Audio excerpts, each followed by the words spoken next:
तो माता बच्चे को सिखाती नहीं है, यशोदा प्रभु की रिलेशन समझ में नहीं है।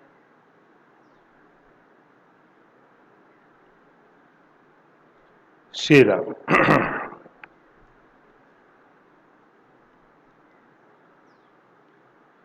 यशोदा प्रभु की आरोग्य से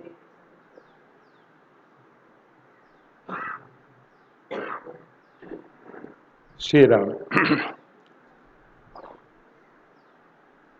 कल जो भी कहा था निकल गया, अभी हमारे पास भी नहीं है। क्या कहा था, कैसे कहा था, पुनः चेष्टा की जाती है अगर कुछ कह पाएंगे तो।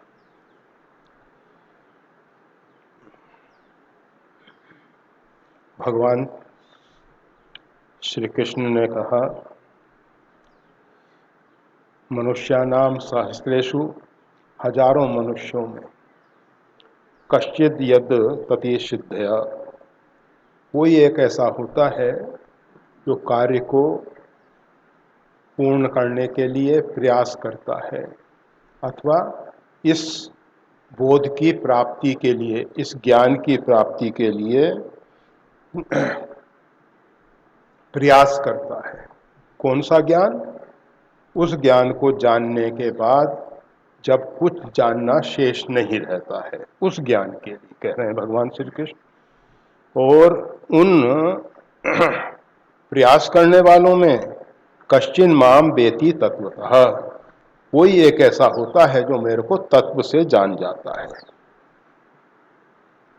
प्रयास सब करते हैं, मतलब जो प्रयास करने वालों का भी एक समूह है, अपने अपने ढंग से प्रयास करते हैं, परंतु कोई एक जानता है इसके पीछे कारण क्या है।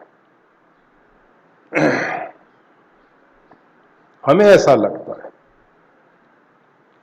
जब तक साधन में साधक के अंदर अहंकार है, कर्ताहमिति मन्यते, मैं साधना कर रहा हूं, मैं साधन कर रहा हूं, इतना साधन मेरे द्वारा किया गया है,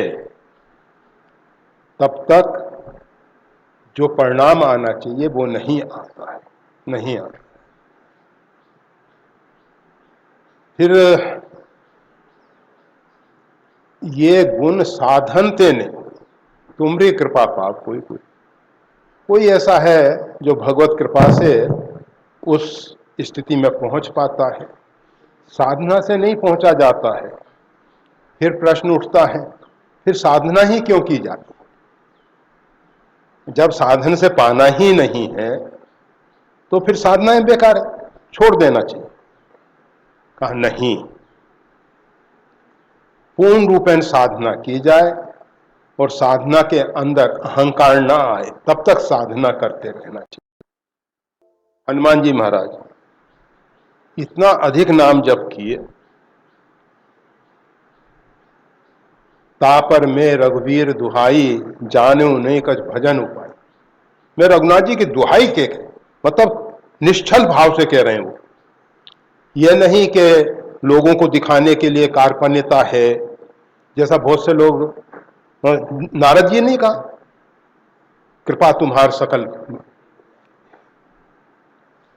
ये तो सब भगवान आपकी कृपा है, कर तो रहे हैं, वो अहंकार अंदर भरा हुआ है, परंतु कहने के लिए शब्दों में कह देते हैं ये तो सब आपकी ही कृपा है, ये सब तो आपका ही है।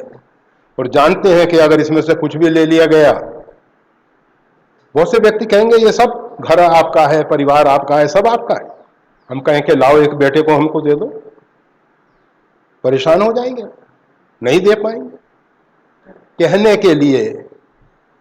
और ऐसे दम्भी लोग भगवान को अच्छे नहीं लगते। भगवान के मार्ग में ये जो कपटी लोग हैं वो अच्छे नहीं लगते हैं। रामचरितमानस में वो जो कपटी मुनि की बात आई है, उससे प्रताप भानु जैसा राजा ठगा गया। प्रताप भानु राजा बहुत यज्ञ अनुष्ठान करता है और उसका फल वासुदेव अर्पित करता है। इतना सही व्यक्ति, वैसे केवल एक पक्ष देख रहे हैं इसलिए हम उसको सही कह रहे हैं, परंतु अगर उसका पूरा चरित्र हम देखेंगे तो मानस में स्पष्ट हो जाता है जब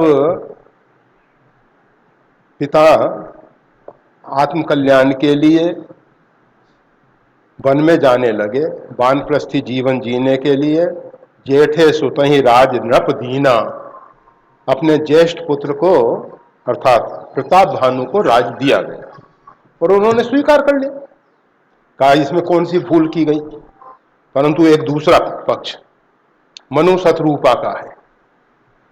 उन्होंने भी विचार किया, कोई न विषय विराग भवन वसतवा चौथपन, घर में रहते हुए चौथापन आ गया है, विषयों से विराग नहीं हो रहा है, तो क्या करना चाहिए, आत्म कल्याण के लिए इन सब का त्याग करके वन में जाना चाहिए। ऐसा सोच के बरबस राज सुतहि नृप दीना, जबरदस्ती राज देना पड़ा। पिता कह रहे थे कि बेटा देखो हमारी अवस्था ऐसी हो रही है, आत्म कल्याण के लिए तुम सहयोगी बनो।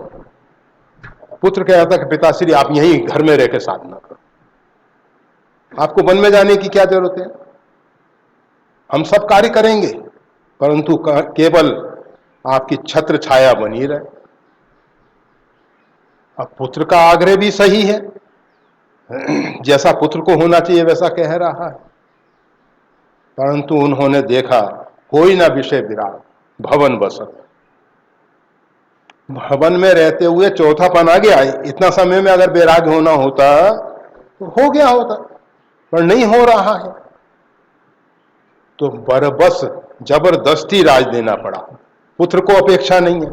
और ये जो प्रताप भानु महाराज है, ये तो सोच रहे थे कि कब पिता चाबी सौंपे या गद्दी सौंपे और हम ठाट से राज सिंहासन पर बैठे। फिर इनके अंदर लोभ,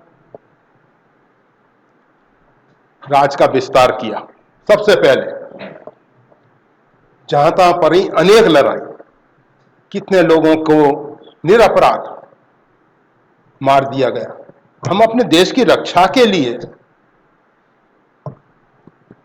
युद्ध करते हैं, ठीक है, हम अपने अधिकार के लिए युद्ध करते हैं, ठीक है, परंतु हम अपने राज के विस्तार के लिए, अपनी मान प्रतिष्ठा के लिए अगर युद्ध करते हैं, बेचारे सैनिकों को क्यों मरवा रहे हैं, क्यों मरवा रहे हैं? केवल हम अपने राज का विस्तार करना चाहते हैं। हमारी जगह अगर कोई दूसरा होता तो वो भी आत्मरक्षा के लिए युद्ध करता। दोनों तरफ से युद्ध होता है, संघर्ष होता है, निरपराध लोगों का जीवन जाता है।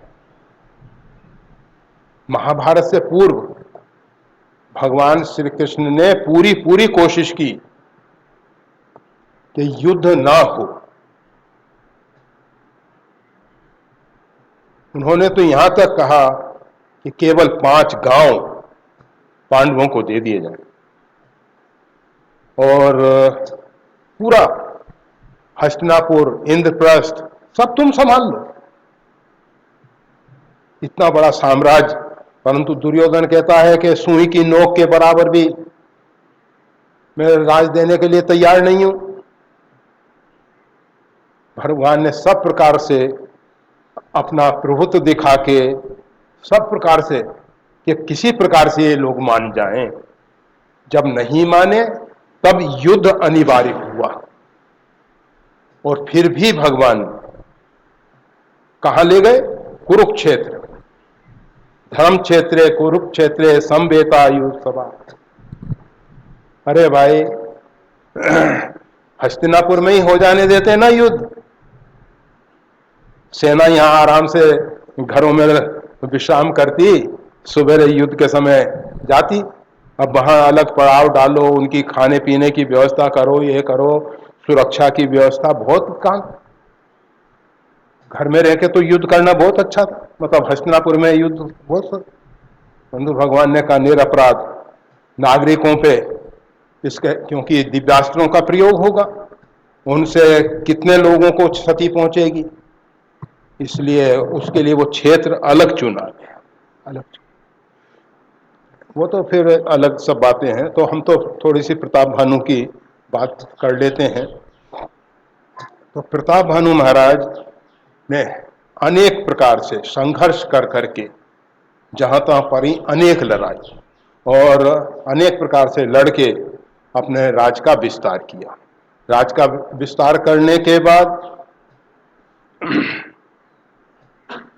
अब लोगों को लगे कि राजा तो बड़ा हिंसक प्रवृत्ति का है, लोभी है, ऐसा है, तो उसने फिर यज्ञ किए, नाना प्रकार से यज्ञ करके लोगों को दिखाने के लिए वासुदेव अर्पित उसका फल, कि हमें इसका फल की अपेक्षा नहीं है।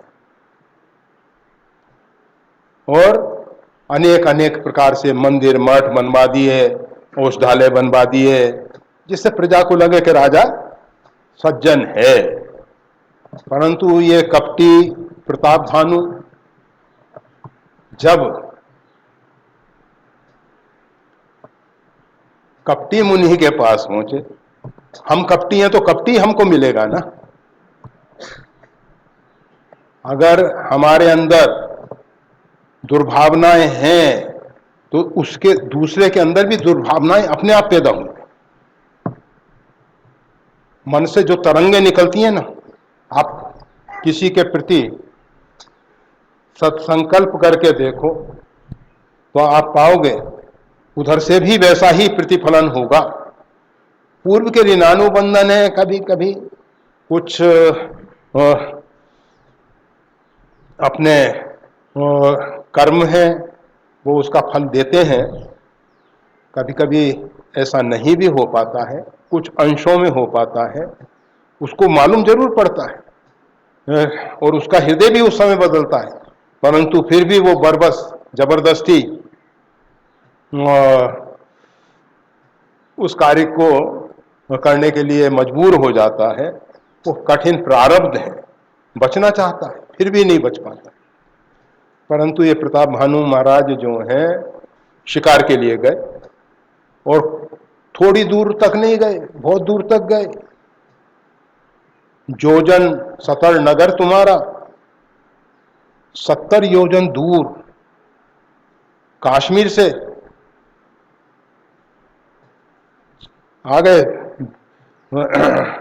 विंध्याचल तक, इतनी दूरी तय करके शिकार के लिए, और दिन भर खूब शिकार किया। एक शिकार बरहा जो उनको छलने के लिए ही आया था, उस पर प्रहार किया, और हर एक प्राणी हर एक जीव अपने प्राणों की रक्षा करता ही, प्राणों की रक्षा के लिए वो बरहा जो है, सुअर जो है, अपने शरीर को बचाता हुआ राजा को गंभीर वन में ले गया, गंभीर वन। और ये सोचते कि अपने तो बहुत शिकार कर लिया, क्या है, छोड़ो एक को, परंतु हम कैसे छोड़ दें, हमारे से शिकार नहीं हो पाया, अपनी असफलता स्वीकार करने को तैयार नहीं है वो। ये हम सबकी मानसिकता का वर्णन है, कैसी हम सबकी मानसिकता होती है। इतना सब कुछ हो जाने के बाद भी हमको संतोष नहीं होता, एक और उसमें इतने विघ्न आ रहे हैं, रुकावट आ रही हैं, समस्याएं आ रही हैं। सोचना चाहिए कि भाई ये हमारे प्रारब्ध में नहीं है, छोड़ो इसको। अंतिम में उसको छोड़ना तो पड़ा, परंतु ऐसे स्थान पे पहुंच गया कि जहां पानी इत्यादि का भी ठिकाना नहीं, और फिर जल की खोज में। तब एक कुटी दिखाई दी और कुटी के पास वो तो बरहा रूप में काल केतु जो राक्षस है,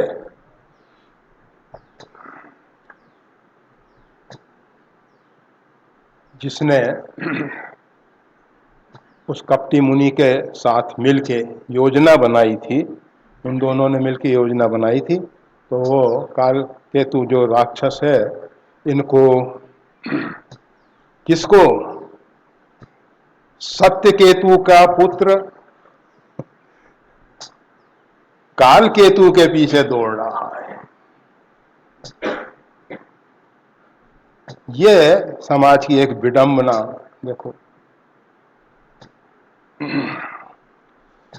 और वो उस कपटी मुनि के पास तक पहुंचाने का काम करके भाग गए थे काल केतु महाराज। अब इन्होंने देखा कुटी है और एक मुनि त्यागी तपस्वी, तुलसी देख सुबेश भूलई मूर्ण चतुर नर। गोस्वामी तुलसीदास जी कहते हैं, सुबेश को देख के कभी कभी केवल मूढ़ ही नहीं, चतुर भी भूल जाते हैं, वो भी भुलावे में आ जाते हैं। और उसका कुछ लोग ऐसा भी अर्थ करते हैं कि भूलई मूढ़ चतुर नर। चतुर नर तो नहीं भूलते हैं, परंतु मूढ़ जो है वो भूल ही जाते हैं। परंतु ऐसा देखा जाता है कभी कभी चतुर भी भूलावे में आ जाते हैं। और तो क्या, श्री आंजनेय, श्री हनुमान जी महाराज,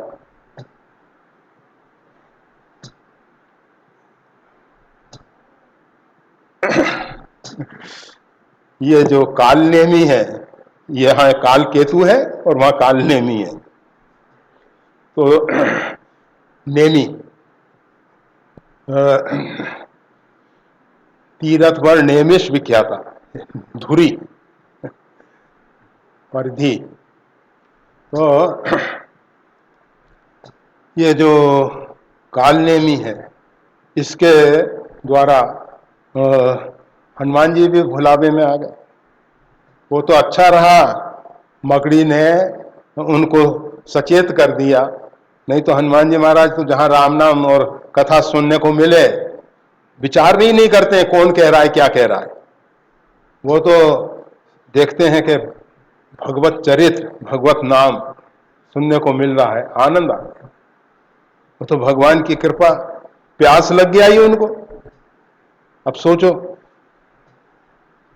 जब सीता शोध के लिए जा रहे थे श्री हनुमान जी महाराज, उस समय रास्ते में ते मेनाक हो श्रमहारी, मेनाक पर्वत आया, उसने कहा कि आप थोड़ा देर विश्राम कर लो, थोड़ा जलपान कर लो, फल फूल खा लो, फलार कर लो। राम काज कीने बिन मोहि कहाँ विश्राम। सीता सोच तक हनुमान जी ने ना तो जलपान किया है ना फलार किया है। और जब माँ ने कहा तब उनको याद आया कि भूख, सुनो मात मोहि से भूखा। जब सब काम कर लिया, सीता जी का दर्शन हो गया, पहले पूरा मंदिर मंदिर प्रतिकर सोखा, मतलब पूरा नगर, लंका नगरी। अब जिसके कहा जाता है रावण के 1 लाख तो पुत्र थे और नातियों की तो संख्या बहुत अधिक, बहुत अधिक। कुछ लोग 1.25 लाख कहते हैं, परंतु हम ऐसा शब्द नहीं प्रयोग करेंगे, क्योंकि 1 लाख जब पुत्र हैं तो पौत्र तो बहुत ज्यादा हो जाएंगे ना। वो फिर एक विवाद का विषय बनेगा, उसके फिर समाधान होंगे, सबके हैं वो, उसको हम अभी कुछ नहीं, छेड़खानी नहीं करें। तो हनुमान जी महाराज को उस समय ही प्यास क्यों लगी? अरे शाम तक यात्रा प्रारंभ हुई है संध्या के समय, और मध्य रात्रि बीती है अभी, तो इतने में हनुमान जी को प्यास लगी। और वहां 2-3 दिन तक मतलब गए, शाम हो गई थी, फिर रात्रि भर घूमते रहे, फिर सीता जी का रावण आया, फिर वो सब रावण चला गया, उसके बाद माता जी का दर्शन हुआ, फिर माता जी को अपना रूप भी दिखाया और सब वार्तालाप इत्यादि। इतना समय के बाद तब भूख लगी है, और वो भी माता जी के कहने से लगी है।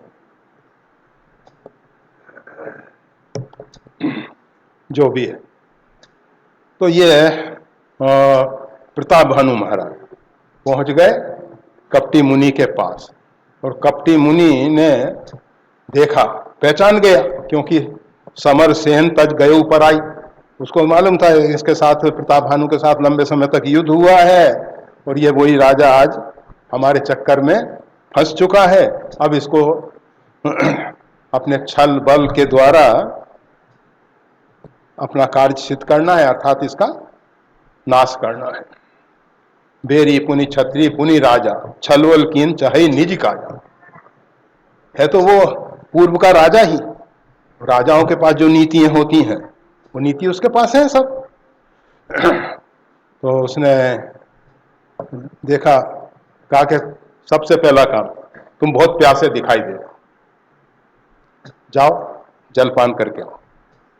और जलपान करके आया, कहा देखो सूर्यास्त हो रहा है, और अब आपका नगर यहां से 70 योजन दूरी पे है, इसलिए आज रात्रि यहीं निवास करो। अब वार्तालाप शुरू हुआ है, परिचय देने की बात आई, तो प्रताप भानु महाराज, नाम प्रताप नाम अवनीशा, ताज सचिव में सुनो मुनीषा। अब तुम जब उनको मुनि मान रहे थे, साधु मान रहे थे, उनसे झूठ बोल रहे हो, वहां भी राजनीति, साधुओं के पास जाके भी राजनीति कर रहे हो तो। अरे राजनीति राज क्षेत्र में करो ना भाई, कि महाराज मैं जो हूं, एक प्रताप भानु नाम का राजा है, उसका मैं मंत्री हूं। ये नहीं कहा कि मैं प्रताप भानु स्वयं हूं। और वो कपटी मुनि ने सराहना की बाद में, इस कि तुम जो झूठ बोले मेरे से, वो मेरे को अच्छा लगा। कपटी मुनियों को तो झूठ बोलना अच्छा लगेगा ही नहीं। उसका कारण भी बता दिया। अब राजा जो है अपना नाम जहां तहां ना कहें, ऐसी राजनीति है। मैं तो समझ गया था, मैं तुमको भी जानता हूं, तुम्हारे बाप को भी जानता हूं, दादा परदादा सबको जानता हूं। जब कपटी मुनि ने इस प्रकार की बात की, तो प्रताप भानु महाराज उनके बस में हो गए। चमत्कार को नमस्कार, हम हमेशा कहा करते, साधु के अंदर चमत्कार हो सकता है, चमत्कार से साधुता नहीं होती है। साधु के अंदर विद्वता हो सकती है, विद्वता के कारण साधुता नहीं होती है। साधु के पास धन ऐश्वर्य हो सकता है, परंतु धन ऐश्वर्य से साधुता नहीं। इन 3 मापदंडों से अगर हम साधु की परीक्षा करेंगे, मतलब बहुत विद्वान है वो, कपटी मुनि उद्भव पालन प्रलय कहानी कहे अमित आचरज बखानी, बहुत कथाएं कहता है, कथाकार है वो तो, अच्छा कथाकार है, लच्छेदार भाषा में कथा कहता है, प्रांजल भाषा में कथा कहता है, और ऐसी ऐसी कथा कहता है, सृष्टि का सृजन कैसे होता है, पालन कैसे होता है, पराभव कैसे होता है, और नाना प्रकार के आचार्य। अरे कहीं 1,00,000 मुख वाला ब्रह्मा है, कहीं 1,000 मुख वाला ब्रह्मा है, कहीं 4 मुख वाला ब्रह्मा है, कहीं 8 मुख। कहे समित आचरज, आश्चर्य भरी कथाएं बहुत सुनाई, बहुत सुनाई। प्रताप भानु ने कहा, महाराज मैंने झूठ बोला, अच्छा नहीं किया। उन्होंने कहा मेरे को तो अच्छा लगा तो तुमने झूठ बोला, क्योंकि कार्य झूठ बोलने का तुम्हारी तरफ से प्रारंभ हुआ, तो अब हम झूठ बोलेंगे तो अब हम निरपराध हो गए। उसने अपने आप को बचा लिया और फिर उसने कहा कि मैं तुम पे बहुत प्रसन्न हूं, वरदान मांगो तुम तो। ये कपटी मुनि इतनी जल्दी प्रसन्न हो गए और वरदान देने को तैयार हो गए। और इन्होंने वरदान में क्या मांगा? प्रताप भानु को कहना चाहिए था कि मेरे पास धन ऐश्वर्य परिपूर्ण है, मेरा राज का विस्तार चारों दिशाओं में है और मेरे को कुछ नहीं चाहिए। चाहिए तो एक भगवान का भजन, भगवान के भजन के द्वारा भगवान के श्री चरणों में प्रेम अनुराग, ये कह सकता था। परंतु उसने कहा एक छत्र रूपहीन मही राज कलपसत हो। मेरा जो राज है, एक छत्र में सम्राट बनूं और कल्प सत, हजारों सत सौ कल्पों तक मेरा राज हो, निष्कपट निष्कंटक, जिसमें कोई मेरा शत्रु ना हो। रूपहीन मही, पूरी पृथ्वी पे मेरा कोई शत्रु ना हो। यज्ञों के द्वारा वो ये सब क्यों नहीं प्राप्त किया? यज्ञों में तो उसको दिखावा था, यज्ञों के प्रति उसकी यह निष्ठा थी ही नहीं कि यज्ञों के द्वारा यह स्थिति पाई जा सकती। उसको यज्ञों में विश्वास नहीं है, यज्ञों में आस्था नहीं है। वो तो केवल दिखावे के लिए यज्ञ कर रहा था और दिखावे के लिए वासुदेव अर्पित उसका फल कर रहा था। अंदर तो कितनी अपेक्षाएं हैं, कितनी कामनाएं भरी हुई हैं। तो कहने का मतलब यह है कि भजन साधन किया जाए। इसका चरित्र बहुत बड़ा है, उसका इतिहास पूरा कहने लगा तो कई दिन तक चल सकता है। तो अभी हम तो केवल ये बात बता रहे थे कि बहुत से व्यक्ति ऐसे होते हैं, ऊपर से दिखाते हैं कि हमको कुछ नहीं चाहिए, कुछ नहीं चाहिए, परंतु अंदर तो कामनाओं से भरे हुए हैं। और जब तक ये कामनाएं हैं, अर्जुन से भगवान ने यही कहा, जहि शत्रु महाबाहो काम रूपम दुराशरम। अर्जुन, इस महाभारत से पूर्व तो इन कामना रूपी महान शत्रु को जीत ले। तो महाभारत तो जीतना बहुत सरल है, इसमें बहुत परेशानी नहीं है, परंतु महाभारत का युद्ध में विजय के लिए ना हो, कर्तव्य पालन के लिए, हानि लाभ में समानता का भाव रखते हुए युद्ध कर दो। मैं विजयी होऊंगा इसलिए युद्ध नहीं। भगवान ने एक बार भी नहीं कहा कि तू विजयी होगा। यह तो संजय कहता है, यह तो पार्थो धनुर्धरा, जहां धनुर्धर पार्थ है, जहां भगवान श्री कृष्ण है, वहीं श्री है, वहीं विजय है। गीता में अंतिम में आया है। तो ये बात उस समय संजय ने कही है।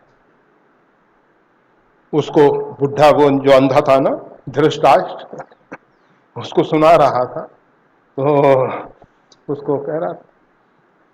तो भजन साधन हम करते हैं और जब भजन करते करते हमारे अंदर से सब प्रकार से अभिमान और अहंकार निकल जाए, हम साधन नहीं कर सकते। हम साधना के द्वारा परमात्मा तक नहीं पहुंच सकते हैं। परमात्मा कृपा करें, अनुराग मिले परमात्मा के चरणों में। तो इस प्रकार का जो भाव है, जब पैदा होगा तब भगवत कृपा होती है, और उससे पूर्व नहीं, उससे पूर्व नहीं। तो ये जो कहा जा रहा है, उन साधन करने वालों में सिद्धानाम कश्चिन माम, कोई एक मेरे को तत्व से जानता है। अर्थात जो सिद्धियों के चक्कर में पड़ जाते हैं, वो सिद्धियों की प्राप्ति करके संतुष्ट हो जाते हैं, परंतु जो उन सिद्धियों का तिरस्कार कर देते हैं, रिद्धि सिद्धि पेरई बहु भाई, बुद्धि लोभ दिखावई आई, होई बुद्धि जो परम सयानी, तेहि तन चितई न अनहित जानी। अगर समझदार बुद्धि है तो इन सिद्धियों के चक्कर में नहीं पड़ेगा, और जो उन सिद्धियों के चक्कर में नहीं पड़ता वो भगवान को तत्व से जानता है। इसलिए कश्चिन माम वेति तत्वतः, कोई एक बिरले बिरले लोग पाते हैं, सब लोग नहीं पाते हैं।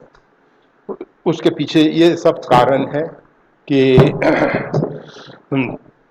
दंभी लोग, सीधा शब्दों में कह दें दंभी, तो वो समझ में नहीं आता।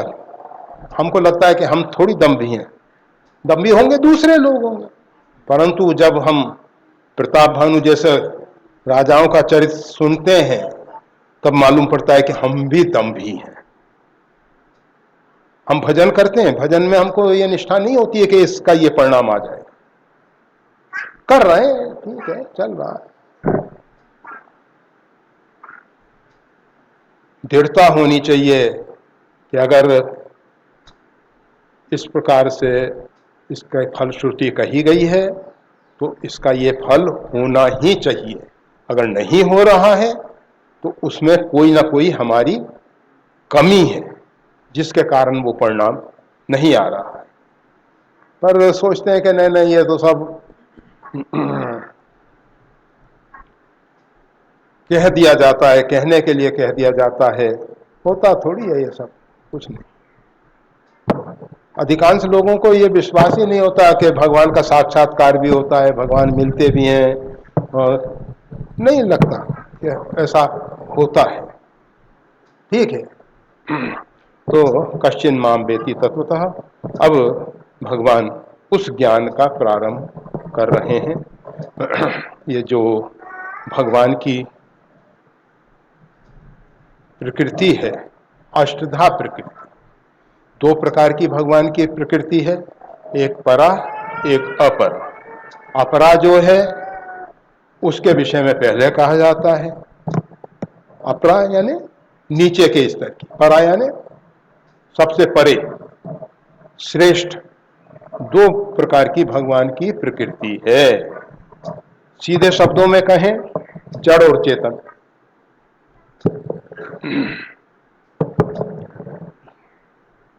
जो कल कहा जा रहा था कि अगर किसी बच्चे को,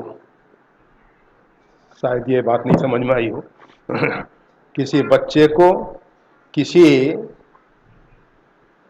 व्यक्तियों से ना मिलने दिया जाए, पालन पोषण के लिए उसको जो आवश्यक तत्व हैं सावधानी पूर्वक पहुंचा दिए जाएं, जिससे उसका शरीर का पोषण हो, परंतु वो बाहर के शब्द ना सुने, उनके व्यक्तियों के संपर्क में आके, मतलब शब्द ना सुने, हाव भाव से। माता बच्चे को चुचकारती है, पुचकारती है, चूमती है, बहुत कुछ कह रही है, वो बहुत कुछ उसके दिल दिमाग में भर रही है, वो शब्दों से ही नहीं भरा जाता, ये कहने का मतलब है। हाँ,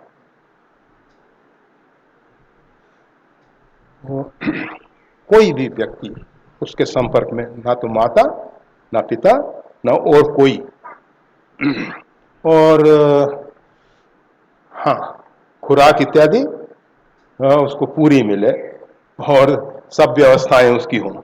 कहो कि खुराक, अनेक बातें मत करना, ज्यादा तर्क बुद्धि से कहा। तो फिर ऐसा बच्चा जड़ भरत जैसा हो जाएगा। जड़ भरत तो समझदारी के बाद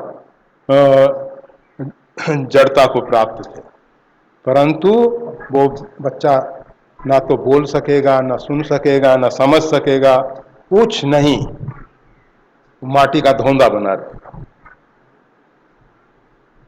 ये ऊपर से संसर्जा गुण दोषा भवंती, ऊपर से ये जो लादा जाता है परमात्मा की तरफ से, तो हम बिल्कुल निश्चल, निष्कपट और शुद्ध बुद्ध, जैसा मंदालसा कहती है, शुद्धोषी बुद्धोषी निरंजनोषी, ऐसे ही आते हैं।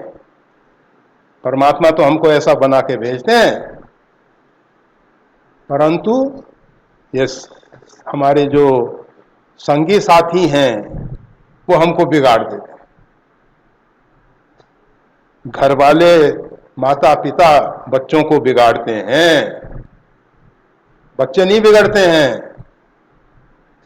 कहते हैं ये कल वाली बातें हैं, इनको नहीं समझ में आई थी, इनको फिर दोहरा रहे हैं।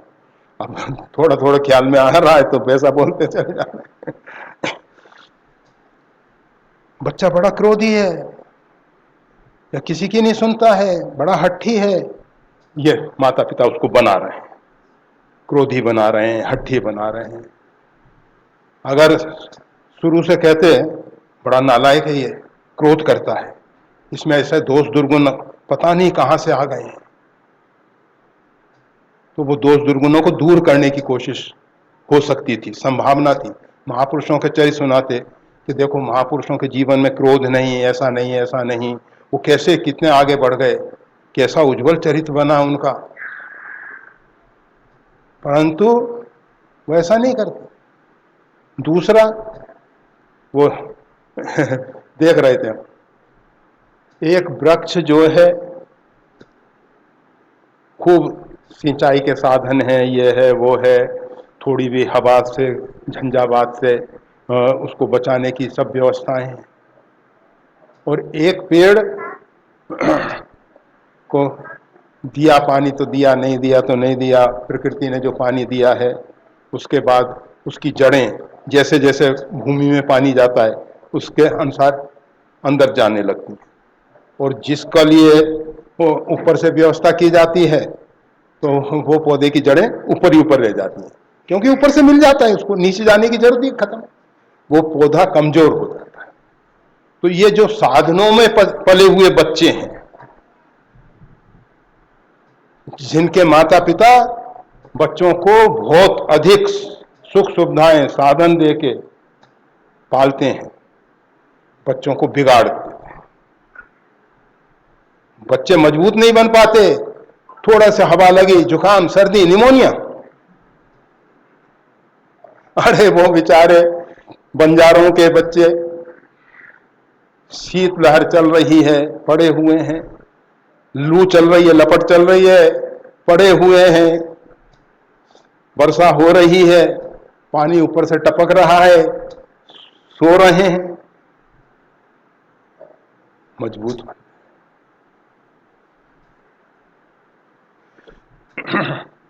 हाँ, तो भगवान की दो प्रकार की प्रकृति है, भगवान की दो प्रकार की प्रकृति है, एक अपरा और एक परा।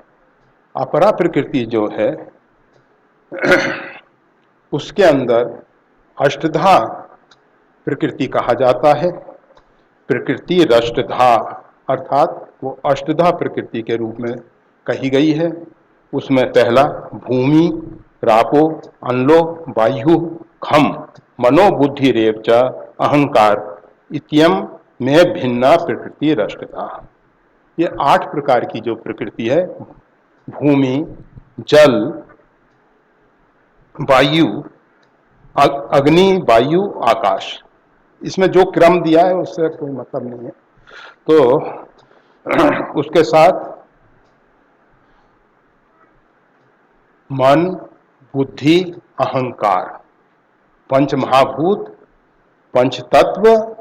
तो पंच तत्वों के विषय में कल स्पष्ट कर दिया गया था कि भगवान ने जो 5 तत्वों की बात की है, हमारे ऋषि महर्षियों ने, हमारे मनीषियों ने, हमारे पूर्व आचार्यों ने, और जितने भी आर्ष ग्रंथ हैं, इन सब में 5 तत्वों की बात की गई है। आज का विज्ञान कहता है कि 110 तत्व हैं, 112 हैं, 120 हैं, जो भी कहता हो, वो कहेगा ये गीता का कोई मतलब ही नहीं है। ये वो पुराने लोग ये क्या जाने तत्वों के विषय में कह दिया, पृथ्वी जल वायु अग्नि आकाश।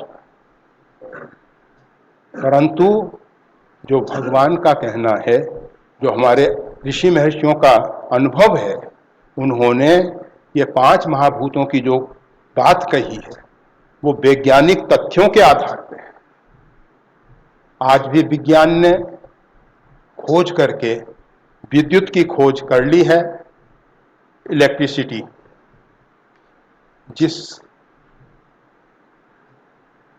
को फिर इन भिन्न भिन्न तत्वों के विकास का मूल कारण माना जा रहा है। उससे आगे अभी नहीं पहुंच पाए हैं, भगवान कृपा करेंगे एक दिन वहां भी पहुंच सकेंगे, अगर ये सत्य की खोज में लगे रहे तो परम सत्य को जरूर पाएंगे। तो यहाँ जो अपरा प्रकृति है उसमें भगवान एक, उसका नाम अग्नि कहते हैं। अग्नि जो है उसी को विद्युत कहा गया है, और अग्नि का ठोस रूप, जैसे आप देखते हैं सूर्य क्या है, अग्नि का धधकता हुआ गोला। पृथ्वी क्या थी, अग्नि का धधकता हुआ गोला। फिर क्या हुआ, तरल प्रवाही रूप में आई। अभी भी पृथ्वी के अंदर से ज्वालामुखी फटते हैं, प्रवाही निकलते हैं। आकाश में तेज वायु, और वो वायु से रूपांतरण हुआ जल, और जल से फिर पृथ्वी। तो जो अत्यंत अग्नि का ठोस स्वरूप है, सॉलिड रूप है, वो है पृथ्वी। क्योंकि पृथ्वी जितना बड़ा विस्तार वाला सॉलिड, हमारे ऋषियों को जिस पे पृथ्वी पे रहते हैं वो कुछ नहीं समझ में आया, इसलिए उन्होंने कहा पृथ्वी। उसका प्रभावी रूप जल, प्रभा के रूप में जल जितना आसानी से प्रवाहित होता है, उतने दूसरी चीजें, लोहा प्रभावी के रूप में आएगा ना, थोड़ी दूर बह के जम जाएगा। दूसरी जितनी भी चीजें हैं प्रभावी रूप में आएंगी तो इतना आसानी से नहीं बह पाएंगी जितना आसानी से जल बह, इसलिए उसको जल। और वही अग्नि का बाष्प रूप गैस वायु, एक ही तत्व है अग्नि। अग्नि के ये 3 रूप और अग्नि मिला के 4 हो गए, और इनको रखने के लिए स्पेस की जरूरत होती है, आकाश की जरूरत होती है, स्थान की जरूरत होती है, जो भी आप करो उसको हमने कहा आकाश, खम। तो इस प्रकार से 5 तत्वों की जो बात है वो 5 के अंदर एक ही का 5 रूप में कहा गया है। उसमें विज्ञान जो भी कह रहा है उससे कोई, विज्ञान अपने ढंग से जो कह रहा है वो सही कह रहा है। हमारे ऋषि महर्षि, हमारे पूर्वाचार्य जो कह रहे हैं वो अपने ढंग से कह रहे हैं, उसमें कोई भेद नहीं है, कोई भेद नहीं है, इसमें भेद मानना भी नहीं चाहिए। तो इस प्रकार से फिर हाँ, मन, वैसे मान बुद्धि अहंकार ये तीनों भी जड़ हैं, ये चेतन नहीं है। विषय करण सुर जीव समेता सकल एक ते एक सचेता, ये जो अंतःकरण चतुष्टय कहा जाता है, ये सब जड़ है। जीवात्मा निकल गया, मन बुद्धि कहाँ गए? ये तो जो अष्टधा प्रकृति है, पुर्यष्ट का जो जाति है वो किस रूप में जाती है उसको भी समझना चाहिए। जीवात्मा एक शरीर से दूसरे शरीर में जो जाता है तो ये अष्टधा प्रकृति भी जाती है अपरा, पर कैसे जाती है? जैसे अग्नि के ऊपर से हवा जा रही है तो अग्नि की उष्णता, उसमें आरोपित हो गई। जल के ऊपर से हवा जा रही है तो जल की शीतलता उसमें आरोपित हो गई। फूलों के ऊपर से हवा जा रही है तो गंध, पृथ्वी का गुण, मतलब इन पंच महाभूतों के जो गुण धर्म हैं उस हवा में आरोपित कर दिए गए।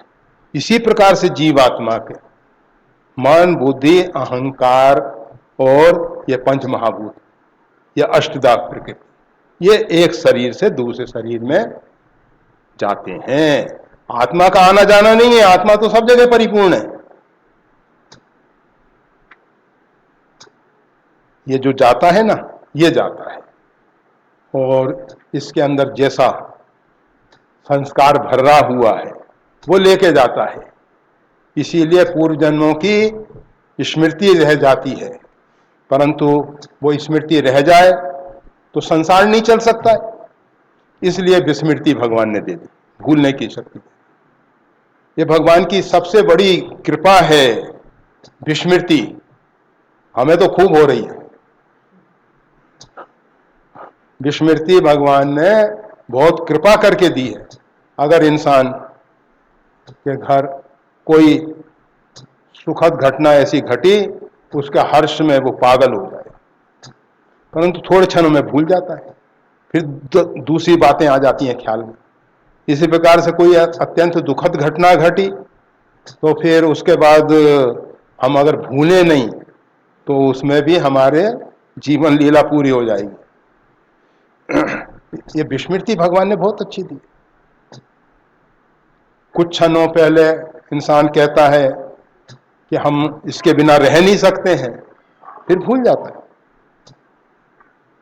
वो बड़ा अच्छा है, अच्छा है, विस्मृति बहुत अच्छी।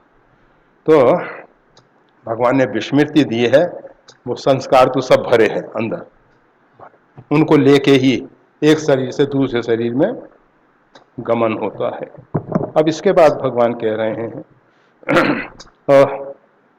बुद्धि निर्णायक रूप में है, मन तरंगे, मनन, सोचने चिंतन का काम करता है, और अहंकार महाशय कहते हैं मैं करता हूं, मैं।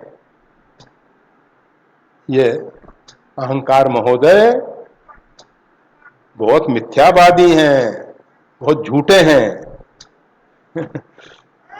सूरदास जी ने कहा है, हम नहीं कह रहे हैं, जो अपनो पुरुषार्थ मानत अति झूठो है सोई, कीन सब गोपाल की हो।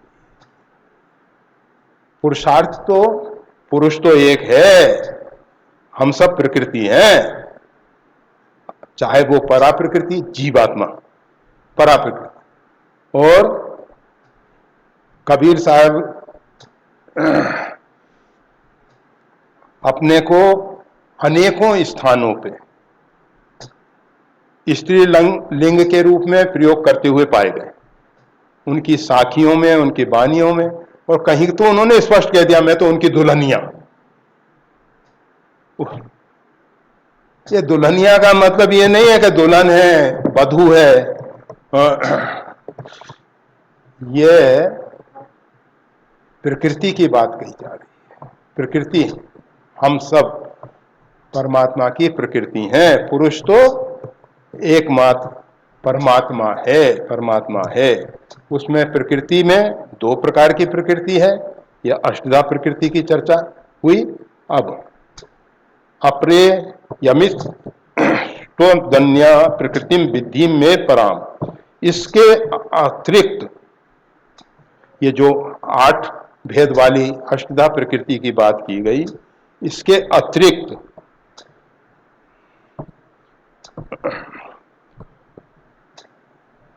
अन्या प्रकृतिम विधिम में पराम, उसको परा प्रकृति के रूप में जानो।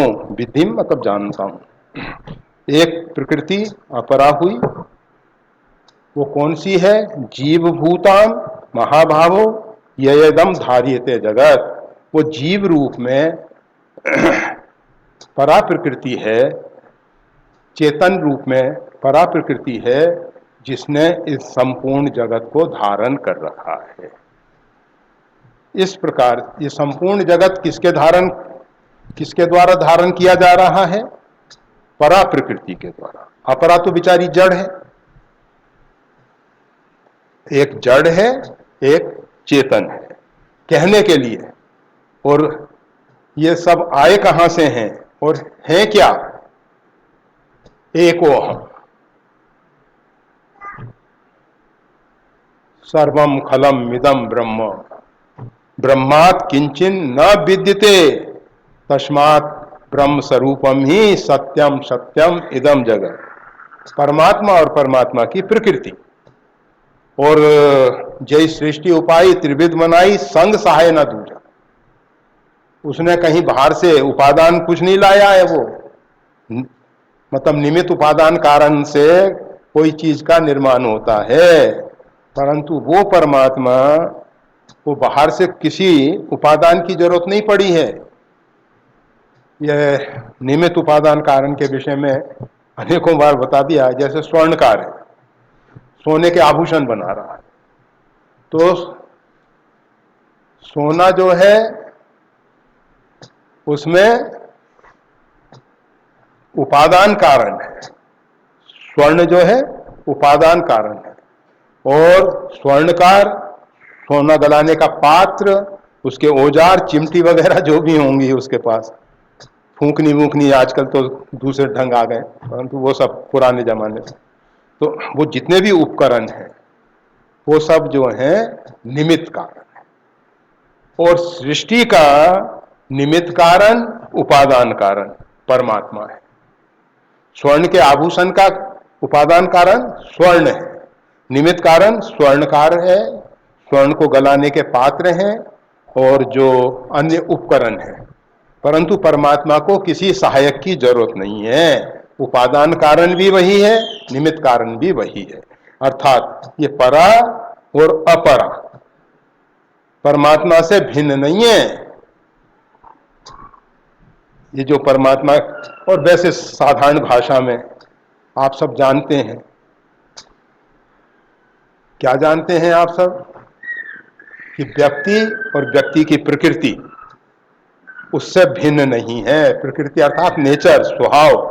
कहता ना ये सब नेचर है, नेचुरल, नेचर, स्वाभाविक, ये परमात्मा की प्रकृति है। हमारे अंदर जो चेतन है वो भी परमात्मा की प्रकृति है। हमारे आपके सबके अंदर परमात्मा ही परमात्मा है। परमात्मा के अतिरिक्त दूसरा कुछ नहीं है। तो इस प्रकार से एतद योनिनी भूतानि सर्वानीत्य युपधारये अहम कृष्णस्य जगतः प्रभव प्रलयस्तथा। अब भगवान कह रहे हैं ये जितनी भी प्राणियों की योनियां हैं, जो सब ऊपर अष्टधा प्रकृति से निर्मित हुई हैं, इनका मैं स्वयं करता हूं और इस जगत का प्रभव और प्रलय ये भी सब मेरे द्वारा होते हैं।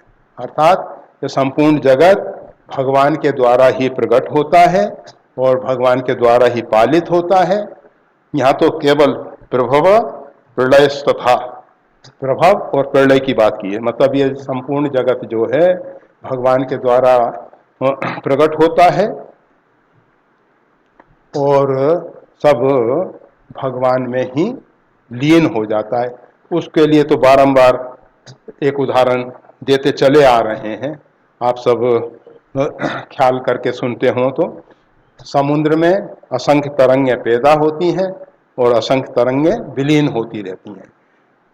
समुद्र अपने स्वरूप में स्थित है, परमात्मा अपने स्वरूप में स्थित है।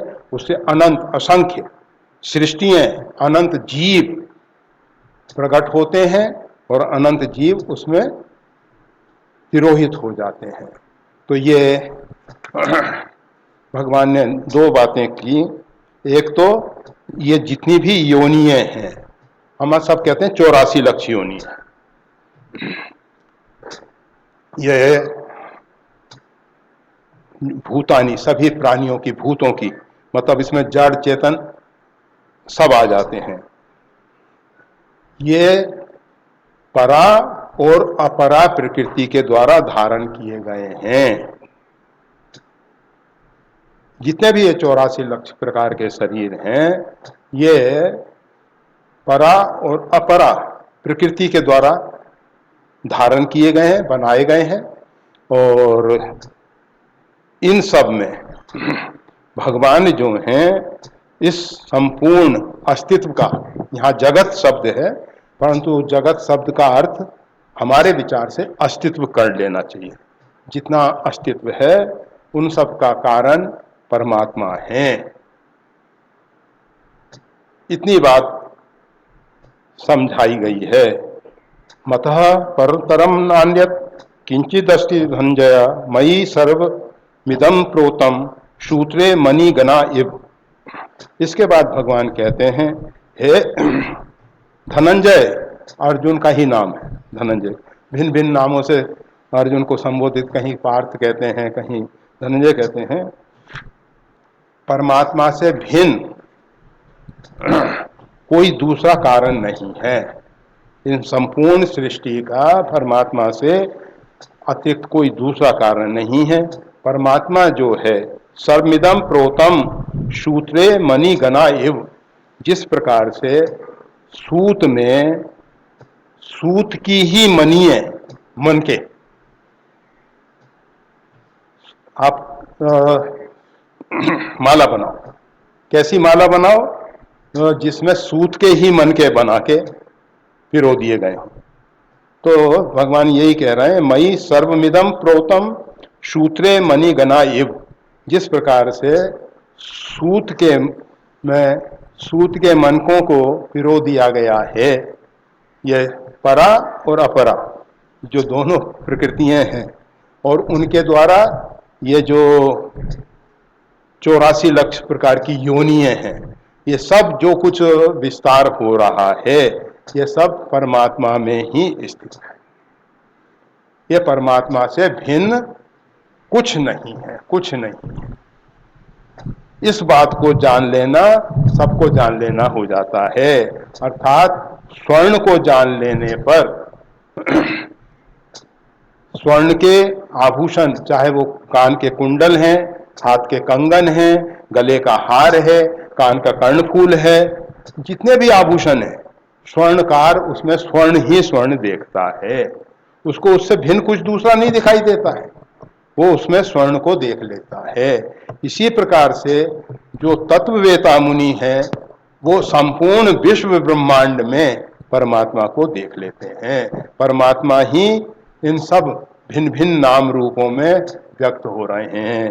परा और अपरा प्रकृति के द्वारा वही व्यक्त हो रहे हैं। जितना सृष्टि में सृजन हो रहा है, सृष्टि का जो पराभव हो रहा है, प्रलय हो रहा है, वो सब का मूल कारण परमात्मा ही है। ना किसी का जन्म है, ना किसी की मृत्यु है। इस प्रकार से भगवान समझा रहे हैं। पहले ही दिन कह दिया गया था, भगवान तो पूरा पूरा कह रहे हैं, परंतु समझने वाले ही इस रहस्य को समझ पाएंगे। कहने वाला तो अपने ढंग से, भगवान ने तो ये सब बातें कह दी हैं, अब हम कितना उसको स्वीकार कर पाते हैं, नहीं कर पाते। हम सब तो फिर वही अपने गीत गाने लग जाते हैं कि हम ऐसा कर रहे हैं, हम ऐसा कर रहे हैं, अमुक ने ऐसा कर दिया, अमुक की बुद्धि ऐसी है, अमुक का ये है, अमुक का। अरे भाई, ये सब है क्या? परा और अपरा प्रकृति का खेल। और परा और परा कृति किसकी है? उस परमात्मा की है जो उससे अभिन्न है। परमात्मा से उसकी प्रकृति जो है अभिन्न है, अलग नहीं है, विलग नहीं है। भक्ति यही कार्य करती है। जो संपूर्ण जगत विभक्त हो रहा है भिन्न भिन्न नाम रूपों में, तो भक्ति सबको जोड़ के एक कर देती है। इसीलिए हम भक्ति शब्द प्रयोग करते हैं। योग, योग मतलब सबका जोड़, सब जगह, चाहे कर्म योग है, ज्ञान योग है, भक्ति योग है, लय योग है, कोई भी योग है, किसी भी प्रकार से सार्वभौम अस्तित्व को एक रूप में देखना, ये ज्ञान है। ज्ञान मान ध्यान एक नाही, देखें ब्रह्म समान जग माही। सब मान्यताएं गिर जाएं, सब धारणाएं टूट जाएं, केवल एकमात्र परमात्मा ही परमात्मा परिपूर्ण है। जिस प्रकार से सूत के अंदर, सूत के मनकों को सूत में पिरो के रख दिया गया है। सबके अंदर सूत है, परंतु मन के भी सूत के ही है, कहीं दूसरी चीज के नहीं है। वो आप गांठ लगा के माला बना लो, वो मन के जैसे दिखेंगे, एक एक गांठ, एक एक मन का, वो सूत ही सूत है ना। ऊपर से देखने वालों को लगेगा कि ये मन के हैं, परंतु जो जानता है वो जानता है कि ये सूत के ही मन के बने हुए हैं और इनमें सूत ही पिरोया हुआ है। ये इन मनकों को सूत ही एक साथ जोड़ रखा है, एक साथ जोड़ रखा है। बना के देखना, बन जाती है, कोई तकलीफ नहीं है उसमें।